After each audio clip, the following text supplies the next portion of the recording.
Office से घर जाते हुए प्रकाश बेचैनी से एक खाली बस में बैठा था। उसके मन में विचारों का तूफान चल रहा था।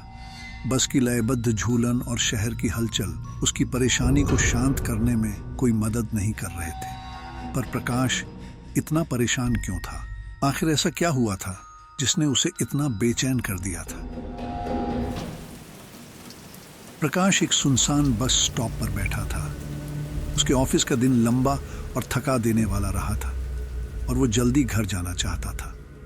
दूर से आती हुई ट्रैफिक की धुंधली गुनगुनाहट रात की हवा की आवाज से मुश्किल से सुनाई दे रही थी। मुंबई, वो शहर जो कभी नहीं सोता, उसके भी शांत कोने थे और ये कॉरपोरेट इलाका उनमें से एक था। सड़क पर कुछ स्ट्रीट लाइटें थीं जो बस स्टॉप पर हल्की रोशनी डाल रही थी। प्रकाश की आंखें नींद से भारी हो रही थीं। उसने देखा कि एक बूढ़ा आदमी दूर से धीरे धीरे बस स्टॉप की ओर आ रहा था। वो काफी झुका हुआ था और उसकी चाल थोड़ी अजीब थी। प्रकाश ने उसे गौर से देखा।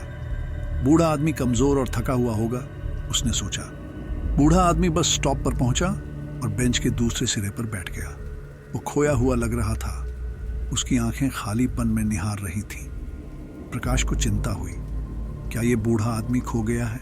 शायद उसे अपने घर का रास्ता याद नहीं आ रहा। उसका परिवार बहुत परेशान हो रहा होगा। कुछ देर सोचने के बाद प्रकाश उठा और बूढ़े आदमी के पास गया। नमस्ते दादाजी, उसने हल्के से कहा। आप ठीक हैं? क्या आपको घर तक पहुंचने में मदद चाहिए?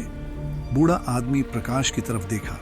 मुझे याद है, जब मैं जवान था, अपनी किताबों को देखता था और सोचता था कि जब मैं कमरे में नहीं होता हूं तो क्या किताबें आपस में बातें करती होंगी, अपनी कहानियां एक दूसरे को सुनाती होंगी। किताब? प्रकाश को उस बूढ़े आदमी की बातें समझ नहीं आई। सर, आपको पता है आप कहाँ हैं? आपको अपना परिवार याद है? बूढ़े आदमी की नजरें भटक गई, जैसे वो अपने ख्यालों से जूझ रहा हो।